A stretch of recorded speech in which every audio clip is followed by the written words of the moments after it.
സ്വർലോകനാടന്റെ നിത്യനാടാം ലോകം എന്നു ഞാൻ കാണുമാ നിത്യത. ഹായൻ പ്രേമമേ ഹാമേ ലോകമേ, ഹായൻ പ്രേമമേ ഹാമേ ലോകമേ എന്നു ഞാൻ കാണുമാ നിത്യത, എന്നു ഞാൻ കാണുമാ നിത്യത. Price the Lord. ആദരണീയരായ എല്ലാ ഞങ്ങളുടെ പ്രേക്ഷകർക്കും വേഗം വരുന്ന യേശുക്രിസ്തുവിൻ്റെ ധന്യമായ നാമത്തിൽ വന്ദനവും സ്നേഹവും അറിയിക്കുന്നു. നിങ്ങൾക്കായി പ്രാർത്ഥിക്കാമെന്നും സമ്മതിക്കുന്നു. ഞങ്ങളുടെ എല്ലാ ദിവസത്തെ പ്രാർത്ഥനയിലും ഈ പ്രോഗ്രാം കണ്ടിട്ടുള്ളവർക്കും കാണുന്നവർക്കും ഇനി കാണേണ്ടവരുമായവർക്കും എല്ലാം വേണ്ടി ഞങ്ങൾ പ്രാർത്ഥിക്കുന്നതാണ്. അതുകൊണ്ട് നിങ്ങൾ ഈ പ്രാർത്ഥനയിൽ ഉൾപ്പെടുന്നവരാണ്. ഞങ്ങൾക്ക് ചെയ്യാൻ കഴിയുന്നതിൻ്റെ ക്ലൈമാക്സാണ് ഞാൻ പറഞ്ഞത്. അതുവരെ ചെയ്തുകൊണ്ടിരിക്കുകയാണ്. എപ്പിസോഡുകളിലായി വളരെ സീരിയസ് ആയതെന്നുപോലെ അർജൻറ്റായ വിധത്തിൽ അറിയേണ്ടതായ, സമൂഹം കേട്ട് മനസ്സിലാക്കേണ്ടതായ മഹത്തായ കാര്യമാണ് പറഞ്ഞത്, കേൾക്കാൻ കഴിഞ്ഞിട്ടില്ലാത്തത്. ദയവായി യൂട്യൂബിൽ കയറി അത് വീണ്ടും കേൾക്കുക. എന്നെ മറന്നേക്കുക. എനിക്ക് വേണ്ടി കാണണ്ട, കേൾക്കണ്ട. നിങ്ങൾ സബ്സ്ക്രൈബ് ചെയ്യുക. നിങ്ങളത് ലിങ്ക് നിങ്ങളത് പിന്നെ ഷെയർ ചെയ്യുക. അതുപോലെ നിങ്ങളത് കമൻറ്റ് ചെയ്യുക. അങ്ങനെ പ്രാർത്ഥനയോടെ ഈ ശുശ്രൂഷയെ നിങ്ങൾ പ്രോത്സാഹിപ്പിക്കുക. നിങ്ങളത് എന്നോട് സഹകരിക്കുമെന്ന് ഞാൻ വിശ്വസിക്കട്ടെ. അങ്ങനെ സഹകരിച്ചാൽ നിങ്ങൾക്ക് നന്മയും അനുഗ്രഹവും ഇവിടെയും വരും.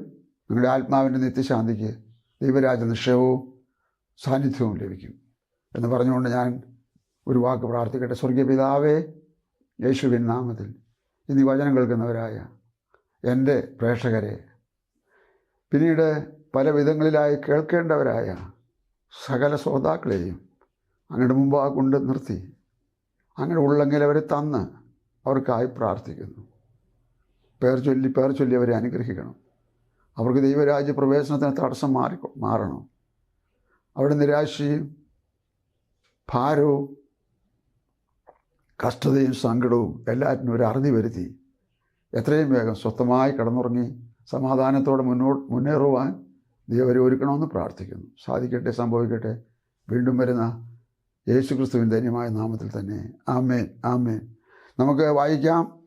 എഫേസ്യലേഖനം 2-ാം അധ്യായം 19 മുതൽ 22 വരെ. 19 മുതൽ 22 വരെ. ആകയാൽ നിങ്ങൾ ഇനി അന്യന്മാരും പരദേശികളുമല്ല, വിശുദ്ധന്മാരുടെ സഹപൗരന്മാരും ദൈവത്തിന്റെ ഭവനക്കാരുമത്രേ. ക്രിസ്തു യേശു തന്നെ മൂലക്കല്ലായിരിക്കെ നിങ്ങളെ അപ്പോസ്തോലന്മാരും പ്രവാചകന്മാരും എന്ന അടിസ്ഥാനത്തിന്മേൽ പണിതിരിക്കുന്നു. അവനിൽ കെട്ടിടം മുഴുവനും യുക്തമായി ചേർന്ന് കർത്താവിൽ വിശുദ്ധ മന്ദിരമായി വളരുന്നു.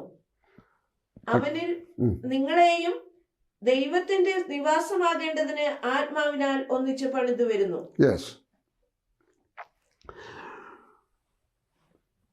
പാരമ്പര്യവാദങ്ങൾ 2 തരം എന്ന വിഷയത്തിൽ നിന്നുകൊണ്ട് കഴിഞ്ഞ 3 ആഴ്ചത്തെ 3 എപ്പിസോഡിൽ 2 തരം പാരമ്പര്യം പറഞ്ഞു.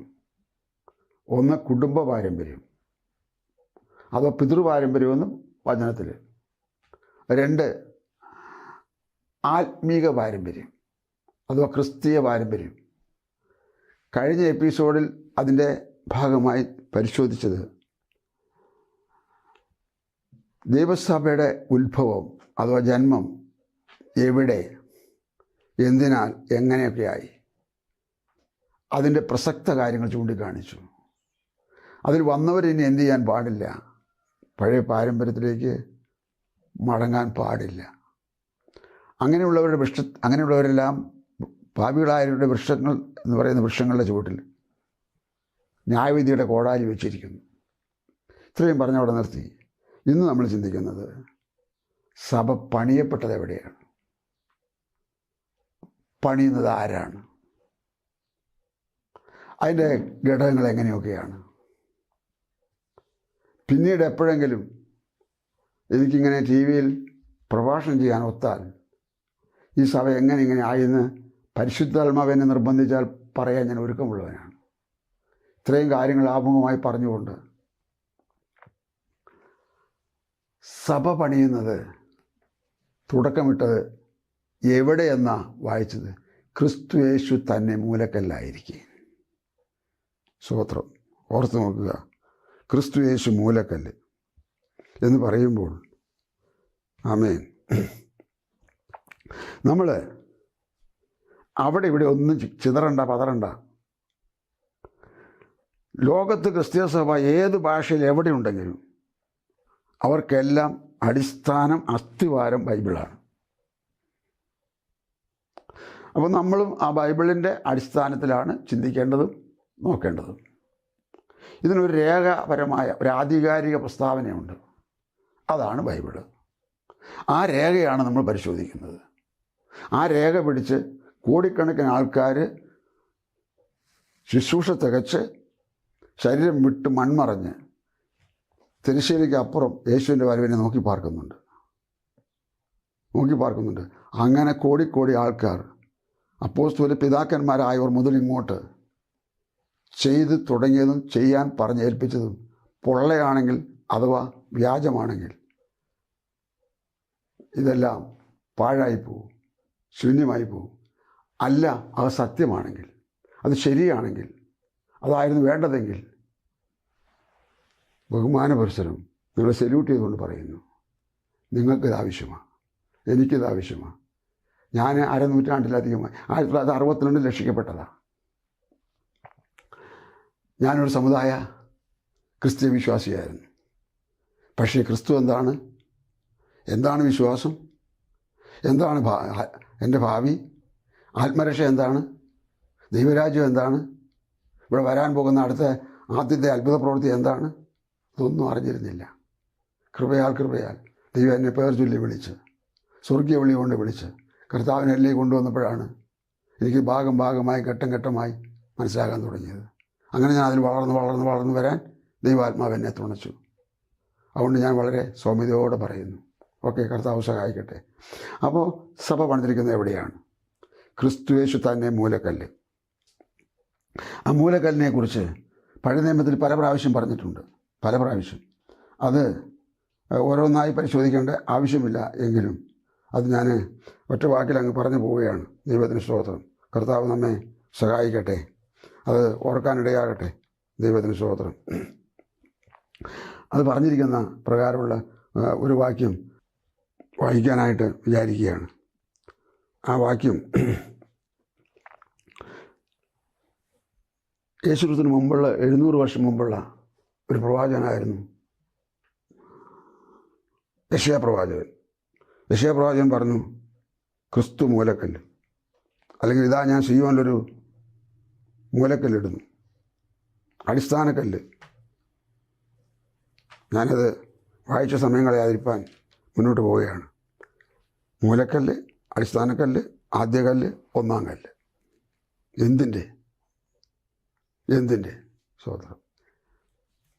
യേശു തമ്പുരാൻ പറഞ്ഞത്, ഞാൻ എൻ്റെ സഭയെ പണിയും. എൻ്റെ സഭ മറ്റൊരു പ്രസ്ഥാനക്കാരുടെ സഭയല്ല. ആ AD 34 ഏകദേശം തുടങ്ങിയ ഈ പ്രവർത്തനത്തിൻ്റെ ഉടമസ്ഥ അവകാശം, ആ ഭൂസ്വത്ത് അപ്പോസ്തലപ്രവൃത്തി 20:28 എഴുതിയിട്ടുണ്ട്. കേട്ടോളൂ. അപ്പോസ്തലപ്രവൃത്തി 20:28 എന്താണ് പറയുന്നത്? ഈ ഭൂസ്വത്ത് ആരുടെയാണ്? നിങ്ങളെ തന്നെയും താൻ സ്വന്തം രക്തത്താൽ സമ്പാദിച്ചിരിക്കുന്ന ദൈവത്തിന്റെ സഭയെ മേയ്പാൻ പരിശുദ്ധാത്മാവ് നിങ്ങളെ അധ്യക്ഷരാക്കി വെച്ച ആട്ടിൻകൂട്ടം മുഴുവനെയും സൂക്ഷിച്ചുകൊള്ളുവിൻ. താൻ സ്വന്തം രക്തത്താൽ സമ്പാദിച്ച ദൈവത്തിന്റെ സഭ ഒരു പ്രസ്ഥാനത്തിൻ്റെ അല്ല, ഒരു രാജ്യത്തിൻ്റെ അല്ല, ഏതെങ്കിലും ഗ്രൂപ്പിൻ്റെ അല്ല. സ്വന്തം രക്തത്താൽ സമ്പാദിച്ച ദൈവത്തിൻ്റെ സഭ. സ്തോത്രം. ആ ദൈവത്തിൻ്റെ സഭയാകുന്ന സൗധത്തിൽ പണിയുമ്പോൾ എഫേസ്യർ 2:19 വായിച്ചത്, ആകയാൽ നിങ്ങളിനി അന്യന്മാരും പരദേശികളുമല്ല. ബാക്കി ഒന്നും എടുത്ത് വായിക്കാമോ? എഫേസ്യർ 2:19. ആകയാൽ നിങ്ങൾ ഇനി അന്യന്മാരും പരദേശികളുമല്ല, അല്ല, വിശുദ്ധന്മാരുടെ സഹപൗരന്മാരും ദൈവത്തിന്റെ ഭവനക്കാരും അത്രേ. എൻ്റെ പൊന്ന് സഹോദരങ്ങളെ, നിങ്ങളിതൊന്ന് കേൾപ്പീൻ, എന്നെ മറന്നിട്ട് കേൾപ്പീൻ. ഒന്നല്ലെന്ന് മറ്റൊന്നാകുന്നെന്നും പറഞ്ഞു. നിങ്ങൾ ഇനി അന്യരല്ലെന്ന് പറഞ്ഞു. എന്നിട്ട് പറഞ്ഞു നിങ്ങൾ ആകുന്നു എന്ന് പറഞ്ഞു. വിശുദ്ധന്മാരുടെ സഹപൗരന്മാരും ദൈവത്തിൻ്റെ ഭവനക്കാരും അത്രേ. ദൈവത്തിന് ഭവനമുണ്ടോ? സ്വർഗത്തിലല്ലേ ഉള്ളൂ? അല്ല സഹോദരങ്ങളെ, അല്ല അല്ല. ഇതുവരെ അറിഞ്ഞില്ലെങ്കിൽ ഇന്ന് അറിയണം. എങ്ങനെ അറിയണം? ഈ പുസ്തകത്തിൽ നിന്ന് അറിയണം. കാരണം യേശുദാൻ സ്വന്തം രക്തത്താൽ സമ്പാദിച്ച ദൈവത്തിൻ്റെ സഭയെ, ഭൂമിയിൽ ദൈവത്തിൻ്റെ ഭൂസ്വത്ത്, ദൈവത്തിൻ്റെ സമ്പാദ്യം, കൊടുത്ത വില യേശുവിൻ്റെ രക്തത്തിൻ്റെ തുള്ളി അവസാനം വരെയും കൊടുത്തപ്പോൾ അതിൽ നേടിയെടുത്തതാണ് സഭ. അതാണ് എൻ്റെ സഭ. നമ്മുടെ സഭയല്ല, നിങ്ങളുടെ സഭയല്ല, ഏതോ കുറേ ആൾക്കാരുടെ സഭയല്ല. ചതിയിൽപ്പെട്ടത് മതി. ആരൊക്കെ എങ്ങനെയൊക്കെ കൊട്ടിഘോഷിച്ചാലും സ്തോത്രം.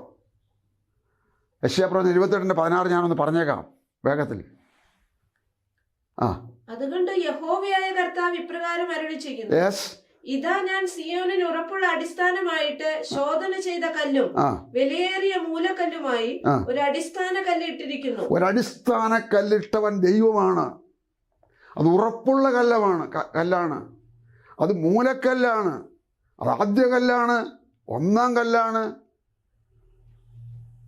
ദൈവം ഇട്ട കല്ലാണ്. അത് ക്രിസ്തുവാണ്. ആ കല്ലിൻ്റെ മേൽ ഓർക്കുക, അപ്പോസ്തലന്മാരെ പണിതെന്ന് 2:19. അപ്പോൾ 2:19 ഞാനത് കേട്ടോട്ടെ വായിച്ചോളൂ.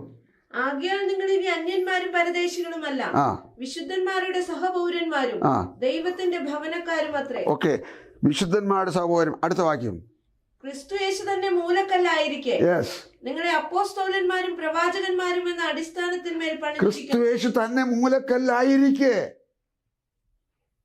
നിങ്ങൾ അപ്പോസ്തലന്മാരും പ്രവാചകന്മാരും എന്ന അടിസ്ഥാനത്തിന്മേൽ പണിതിരിക്കുന്നു. വാക്യം 20 വായിച്ചാട്ടെ. അവനിൽ കെട്ടിടം മുഴുവനും യുക്തമായി ചേർന്ന് കർത്താവിൽ വിശുദ്ധ മന്ദിരമായി വളരുന്നു. അടുത്തത്, അവനിൽ നിങ്ങളെയും ദൈവത്തിന്റെ നിവാസമാകേണ്ടതിന് ആത്മാവിനാൽ ഒന്നിച്ചു പണിതു വരുന്നു. പിന്നെ വന്നവരെ പണിതുകൊണ്ടിരിക്കുന്നു. അതാണ് പണിതു വരുന്നു. വർത്തമാനകാല സംഭവങ്ങളെ പോലെ നിരന്തരമായി നടന്നുകൊണ്ടിരിക്കുന്ന പ്രക്രിയ എന്ന പോലെ പണിതുകൊണ്ടിരിക്കുന്നു.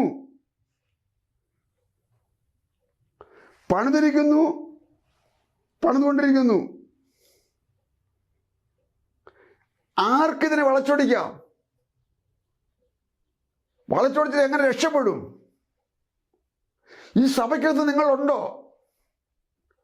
ഉണ്ടെന്ന് ഒരാൾക്ക് നെഞ്ചത്ത് കൈവച്ച് സ്വന്തം തന്നോട് തന്നെ പറയാൻ സാക്ഷ്യമുണ്ടെങ്കിൽ ഞാൻ അവരോട് പറയട്ടെ, നിന്റെ കീഴിൽ ആരാ നിൽക്കുന്നത്? പ്രവാചകൻ. അതിൻ്റെ കീഴിൽ ആരാ നിൽക്കുന്നത്? അപ്പോസ്തലന്മാർ. അതിൻ്റെ കീഴിൽ ആരാ നിൽക്കുന്നത്? ക്രിസ്തു. അപ്പോൾ ആരൊക്കെ ഉണ്ട് ആ മന്ദിരത്തിൽ? എനിക്കത് പറയുമ്പോൾ ഒരു നിലവാരവും ഇല്ലാതിരുന്നവരായ ആൾക്കാരെ കൊണ്ട്, ഞങ്ങളെപ്പോലെയുള്ളവരെ കൊണ്ടും കർത്താവ് ഈ മന്ദിരം പണിയെന്ന് കേൾക്കുമ്പോൾ ഹൃദയം തകരുകയും അലിയുകയും ഉടയുകയും ചെയ്യുന്നു. നിസ്സാരരായ ഏറ്റവും താഴെക്കടയിലുള്ളവരായ അക്ഷരജ്ഞാനമില്ലാത്തവരായ ആൾക്കാരെ കൊണ്ട് പണിയുന്നു. അതിന് ചുവട്ടിലിട്ടിരിക്കുന്നത് ആരെയാണ്? ക്രിസ്തുവിനെ. ഉറപ്പുള്ള കല്ല്, സ്ഥിരമുള്ള കല്ല് ആ മന്ദിരത്തിൽ പണിതുകൊണ്ടിരിക്കുന്നു. അതൊരു മന്ദിരത്തോട് ഓമിച്ച് പറയുന്നു.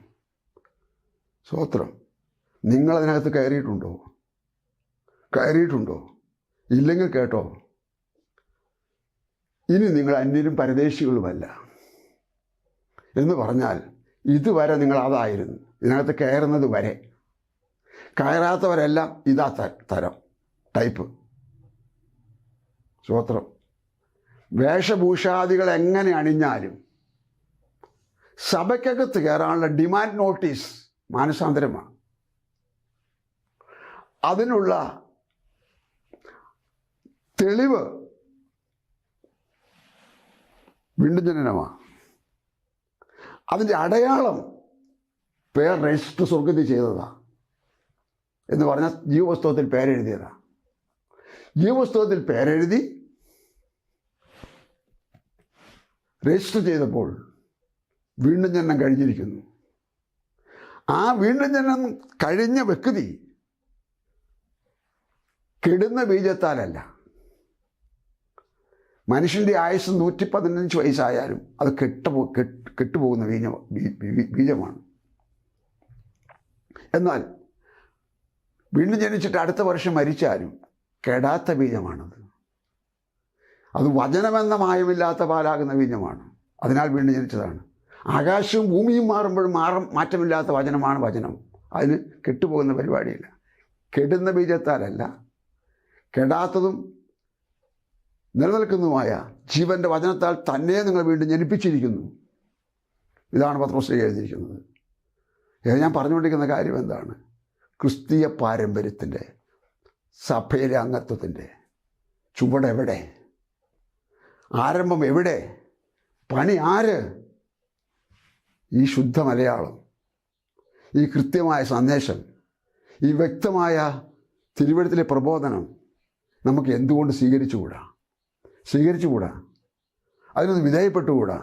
നിങ്ങൾ കേട്ടില്ലേ, സ്വന്തം രക്തത്താൽ സമ്പാദിച്ച ദൈവത്തിന് സഭ എന്ന്.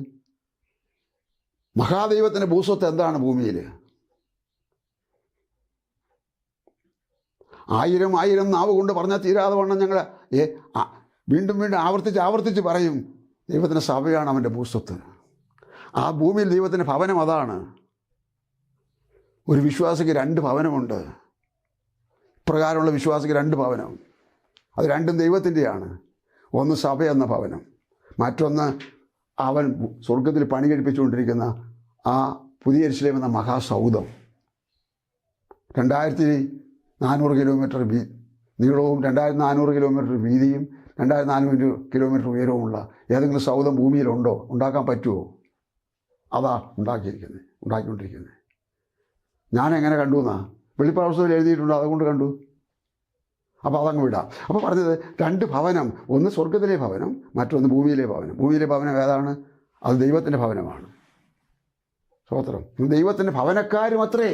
അല്ലെങ്കിലോ നീ അന്യനാണ്, പരദേശിയാണ്, പുറത്തുള്ളതെല്ലാം തീയിലേക്കുള്ളതാണ്, അഗ്നി തടാകത്തിലേക്കുള്ളതാണ്. ഇതേ കാര്യം ഒരിക്കൽ ഒരു ദൈവമനുഷ്യനായിരുന്ന ലോത്ത് മരുമക്കളോട് എന്ന് പറഞ്ഞു. ഒന്ന് വായിക്കാമോ? ഉൽപ്പത്തി 19:14 തോന്നുന്നുണ്ട്. ഒന്ന് വായിക്കാമോ? മരുമക്കളോട് എന്ന് പറഞ്ഞു, മക്കളെ, ദൈവം എന്നോട് പറഞ്ഞു, നാളെ രാവിലെ ആകാശത്ത് തീയും ഗന്ധകവും വീണ് സോദം നശിപ്പിക്കാൻ പോവുകയാണ്. ഇവിടുത്തെ പാവം ഭയങ്കരമാണ്, നശിപ്പിക്കാൻ പോവുകയാണ്. അതുകൊണ്ട് നിങ്ങൾ എന്നോടുകൂടെ പുറപ്പെടണം. 19-14 വായിക്കാമോ? അങ്ങനെ ലോത്ത് ചെന്ന് തന്റെ പുത്രിമാരെ വിവാഹം ചെയ്യുവാനുള്ള മരുമക്കളോട് സംസാരിച്ചു. നിങ്ങൾ എഴുന്നേറ്റ് ഈ സ്ഥലം വിട്ട് പുറപ്പെടുവിൻ, യഹോവ ഈ പട്ടണം നശിപ്പിക്കുമെന്ന് പറഞ്ഞു. എന്നാൽ അവൻ കളി പറയുന്നു എന്ന് അവന്റെ മരുമക്കൾക്ക് തോന്നി. അമ്മായപ്പനല്ലേ മരുമക്കളോട് അങ്ങനെ കളി പറയാറുണ്ടോ? എനിക്ക് അറിഞ്ഞുകൂടാ. ആ കാലത്ത് അങ്ങനെ ഉണ്ടോ എന്ന് അറിഞ്ഞുകൂടാ. ഇക്കാലത്ത് ഞങ്ങൾക്കൊക്കെ അതിനൊന്നും പറ്റില്ല, കളി പറയാനൊന്നും പറ്റില്ല. സ്വന്തം മക്കളോട് തമാശ കളിയൊക്കെ പറഞ്ഞാൽ അങ്ങനെയുള്ളവരോട് ഇവരോട് കളി ഒന്നും പറയില്ല. അപ്പോൾ അമ്മായിപ്പൻ പറഞ്ഞു, മക്കളെ, ദൈവം പറഞ്ഞ് ദേശം നശിപ്പിക്കാൻ പോകാൻ നിങ്ങൾ എഴുന്നേറ്റ് ഞങ്ങളോട് പുറപ്പെടണം. കളി പറയുകയാണ്. എന്തിനാണ് ഞാനിത് ഉദ്ധരിച്ചതെന്നറിയാമോ? നിങ്ങൾക്ക് ആർക്കും തോന്നാതിരിക്കട്ടെ എന്ന് ഓർത്തല്ല. ആകാശത്ത് തീയും ഗന്ധകവും പെയ്ത് വീണ് സകലരും ചത്തൊടുങ്ങിയപ്പോൾ 3 പേർ മാത്രം രക്ഷപ്പെട്ടു. ലോത്തിന് 2 മക്കളും. ഭാര്യ രക്ഷപ്പെട്ടില്ല. ഇപ്പം പറയാൻ സമയമില്ല. അത് അവൾ ഈ കൂട്ടത്തിൽ പോയെങ്കിലും പുറകോട്ട് നോക്കി കൽപ്പന ലംഘിച്ചു കളഞ്ഞു. 3 കൽപ്പന പറഞ്ഞ് 2 അനുസരിച്ച് 1 അനുസരിച്ചില്ല, ലംഘിച്ചു കളഞ്ഞു. അവൾ ചുപ്പ് തുണയിപ്പി പോട്ടെ ആ ഭാഗം. അപ്പോൾ ഈ കളി പറയുന്നു, കഥ പറയുന്നു, കള്ളം പറയുന്നു, ജീവിക്കാൻ വേണ്ടി പറയുന്നു. എന്തെല്ലാം നിരൂപണങ്ങളാണ്, എന്തെല്ലാം വ്യാഖ്യാനങ്ങളാണ്, എന്തെല്ലാം ആക്ഷേപങ്ങളാണ്.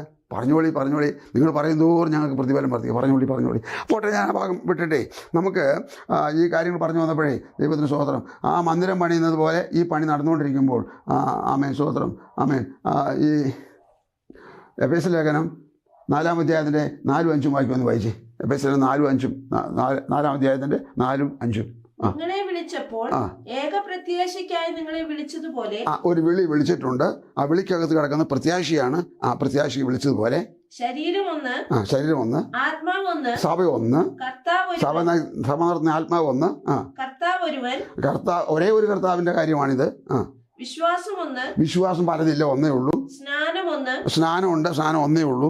എല്ലാവർക്കും മീതെയുള്ളവനും എല്ലാവരിലും കൂടി വ്യാപരിക്കുന്നവനും എല്ലാവരിലും ഇരിക്കുന്നവനുമായി എല്ലാവർക്കും ദൈവവും പിതാവുമായവൻ ഒരുവൻ. ഒരുവനേ ഉള്ളൂ.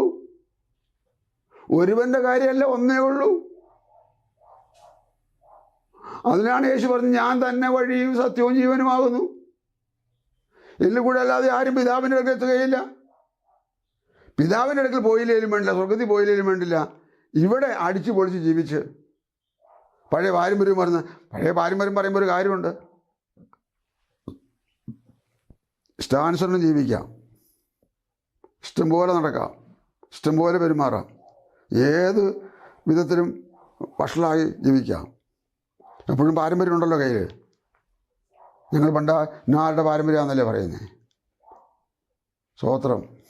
സ്വോത്രം കർത്താവേ,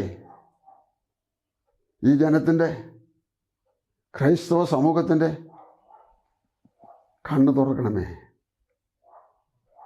ചിലരുടെയെങ്കിലും കണ്ണ് തുറക്കണമേ.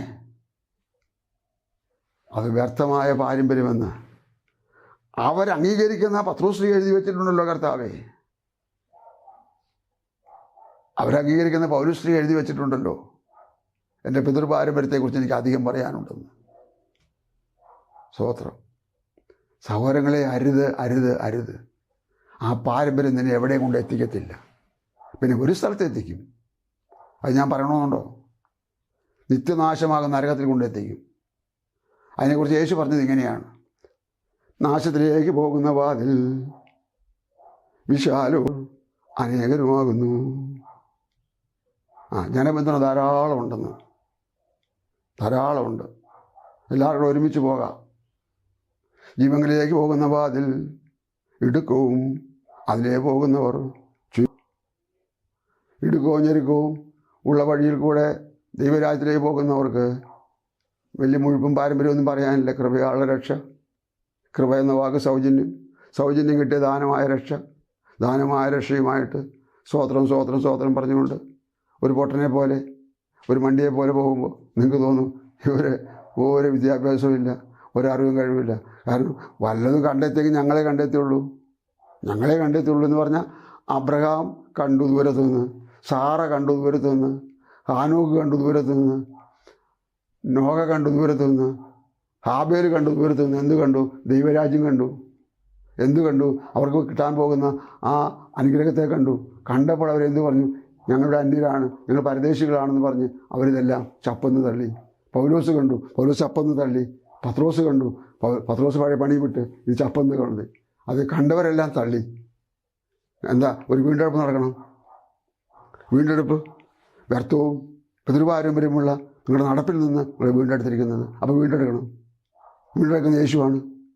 ക്രിസ്തു എന്ന നിർദോഷ നിഷ്കളങ്കമായ കുഞ്ഞാൻ്റെ വലിയ രക്തം കൊടുത്തത്. അപ്പോൾ രക്തം കൊടുത്ത് വിലയ്ക്ക് വാങ്ങിയ ക്രിസ്തുവാണ് എൻ്റെ ഉടമസ്ഥൻ. ഇനി ഞാൻ പറഞ്ഞുകൊടുന്ന കാര്യം മനസ്സിലായല്ലോ. അങ്ങനെ ഭൂമിയിലെ ദൈവത്തിന് സമ്പാദ്യമാണ്, ദൈവത്തിന് ഭൂസ്വത്താണ് ദൈവസഭ. ആ സഭയാകുന്ന മന്ദിരം പണിയുന്നത് ഞാൻ എന്ന വാക്ക്, ക്രിസ്തു, പിന്നെ പരിശുദ്ധാത്മാവ്, പിന്നെ വചനം, ഇതിനാലാണ് പണി. വചനം ബോധം വരുത്തുന്നത്, പരിശുദ്ധാത്മാവ് പാപത്തെക്കുറിച്ച് കാണിച്ചു കൊടുക്കുന്നത്, ക്രിസ്തു പണിയുന്നത്, ഇതൊക്കെ ആത്മമണ്ഡലത്തിൽ ആത്മീയമായി നടക്കുന്ന ആത്മീയ രഹസ്യങ്ങളാണ്, അഥവാ മർമ്മങ്ങളാണ്. പറ്റില്ലേ? ആയിക്കോട്ടെ. അവിടേക്ക് ധാരാളം പേരുണ്ടല്ലോ. ഞാൻ ആദ്യം പറഞ്ഞു കൊടുത്ത് അങ്ങോട്ട് പോകാം. കർത്താവ് നിങ്ങൾക്കൊരു ഒരു വകതിരിവും തിരിച്ചറിവും കിട്ടിയെങ്കിൽ കൊള്ളായിരുന്നു എന്ന് മാത്രം പ്രാർത്ഥിച്ച് ആ ഭാഗം ഞാൻ വിടുന്നു. ഞാൻ എൻ്റെ വാക്കുകളെ വേഗം അവസാനിപ്പിക്കാൻ വിചാരിക്കുന്നു. എബ്രായലേഖനം 13-ാം അധ്യായത്തിൻ്റെ 7 മുതൽ 9 വരെ ഒന്ന് വായിച്ചു. എബ്രായലേഖനം 13 7 മുതൽ 9 വരെ. നിങ്ങളോട് ദൈവവചനം പ്രസംഗിച്ച് നിങ്ങളെ നടത്തിയവരെ ഓർത്തുകൊള്ളുവിൻ. അവരുടെ ജീവാവസാനം ഓർത്ത് അവരുടെ വിശ്വാസം അനുകരിപ്പിൻ. യേശുക്രിസ്തു ഇന്നലെയും ഇന്നും എന്നേക്കും അനന്യം തന്നെ. ഓർത്തുകൊള്ളുവിൻ,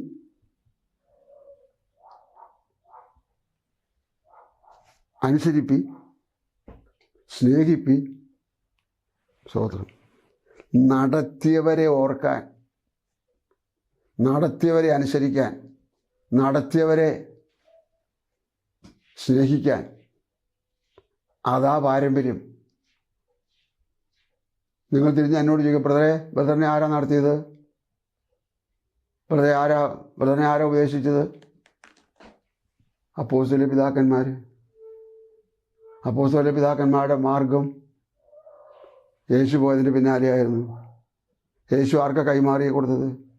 ഇവർക്ക്, പിതാക്കന്മാർക്ക്. അവരാർക്കാ കൈമാറിയത്? അന്നേരമുണ്ടായ സഭയ്ക്ക് കൈമാറി. ഇപ്പം എൻ്റെ അടുത്ത് എങ്ങനെ വന്നു?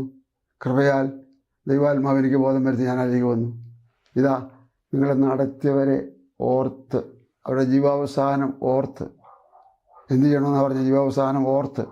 ആ വാക്ക് എനിക്കറിയാം, എന്നാലും പറഞ്ഞ് അവരുടെ വിശ്വാസം അനുകരിപ്പി. അവരുടെ വിശ്വാസം അനുകരിപ്പി. പത്രോസിൻ്റെ വിശ്വാസം അനുകരിപ്പി. പൗലോസിൻ്റെ വിശ്വാസം അനുകരിപ്പി. യോഹന്നാൻ്റെ വിശ്വാസം അനുകരിപ്പി. അന്ത്രയോസിൻ്റെ വിശ്വാസം അനുകരിപ്പി. മത്തായിയുടെ വിശ്വാസം അനുകരിപ്പി. ഇല്ലെങ്കിൽ പോക്കാ. എന്താ പോക്ക്? എന്നേക്കുമായി ധനവാൻ കിടന്ന് കാറുന്നത് പോലെ കാറാം. സ്തോത്രം. ഇതൊക്കെ മയപ്പെടുത്തി അങ്ങനെ സോപ്പിട്ട് പറയേണ്ട കാര്യം അല്ലാത്തതുകൊണ്ടേ ഞാൻ ഇച്ചിരി ആ കാര്യങ്ങളങ്ങനെ മനസ്സിലാകാൻ പാകത്തിന് നമ്മൾ വർത്തമാന കാലത്ത് സംസാരിക്കാറുള്ള പദം ഉപയോഗിച്ചങ്ങ് പറഞ്ഞതാണ്. ഞാൻ എൻ്റെ വാക്കുകളെ നിർത്താൻ വിചാരിക്കുക. ആകട്ടെ, ദൈവം നിങ്ങളെ ഈ വിഷയത്തിൽ അനുഗ്രഹിക്കാനിടയാകട്ടെ. ആമേൻ, ആമേൻ. നമുക്ക് ഒരുമിച്ച് പ്രാർത്ഥിക്കാം. കർത്താവിൻ്റെ കയ്യിലേക്ക് നമ്മെ ഒന്ന് വിട്ടുകൊടുക്കാം. ഇതാ, നിങ്ങൾക്ക് വേണ്ടിയുള്ള ഒരു സമയം, നിങ്ങൾക്ക് വേണ്ടിയുള്ള ഒരു ദിവസം, നിങ്ങൾക്ക് വേണ്ടിയുള്ള ഒരു പ്രസ്താവന. അതിങ്ങനെയായിരുന്നു: ഏകവിശ്വാസം, ഏക കർത്താവ്, ഏക സ്നാനം, ഏക വഴി, യേശു തന്നെ വഴി. ആ വഴിയിലേക്ക് നമുക്ക് പോകാം. ദൈവം നിങ്ങളെ അതിനായിട്ട് ഒരുക്കട്ടെ, അനുഗ്രഹിക്കട്ടെ. നിങ്ങൾക്ക് എത്ര പേര് തയ്യാറുണ്ട്? ഈ സമയത്ത് എന്നോട് ചേർന്ന് പ്രാർത്ഥിക്കാം. സ്വർഗീയ പിതാവേ, യേശു ക്രിസ്തുവിൻ്റെ നാമത്തിൽ ഈ പകലിൽ എൻ്റെ പ്രേക്ഷകരായ എല്ലാവരെയും അനുഗ്രഹിച്ച് പ്രാർത്ഥിക്കുന്നു. കൂടാതെ ഈ വചനം കേട്ടവരായവർ ഒരാൾ പോലും പിശാചിനും അനുദൂതന്മാർക്കും ഒരുക്കിയിരിക്കുന്ന നിത്യാഗ്നിയിലേക്ക് പോകാൻ വരരുതേ കർത്താവേ, വരരുതേ. കർത്താവ് അവരെ വഴി കാണിച്ച് പാവബോധം നൽകി, പരിശുദ്ധാത്മാനാൽ വീണ്ടും ജന്മം നൽകി, ദൈവവചനത്തിൻ്റെ നിയന്ത്രണത്താൽ ദൈവരാജ്യത്തിലേക്ക് കർത്താവെ പ്രയാണം ചെയ്യുവാൻ അവരെ ഒരുക്കണമേ. യേശുവിൻ്റെ നാമം ചൊല്ലി ആയതിനു വേണ്ടി ഞാൻ അവരെ അനുഗ്രഹിക്കുന്നു. അവരുടെ എല്ലാ പ്രശ്നങ്ങൾക്കും നീക്കുപോകും, ഉദാഹരണവും വിടുതലും കൊടുത്തവരെ അനുഗ്രഹിക്കണമേ. മഹത്വമെല്ലാം സ്വീകരിക്കണമേ. സകല മഹത്വം അങ്ങേക്ക്. വീണ്ടും വരുന്ന യേശു ക്രിസ്തുവിൻ്റെ ധന്യമായ നാമത്തിൽ തന്നെ. Amen, amen. Praise the lord. സ്തോത്രം. God bless U.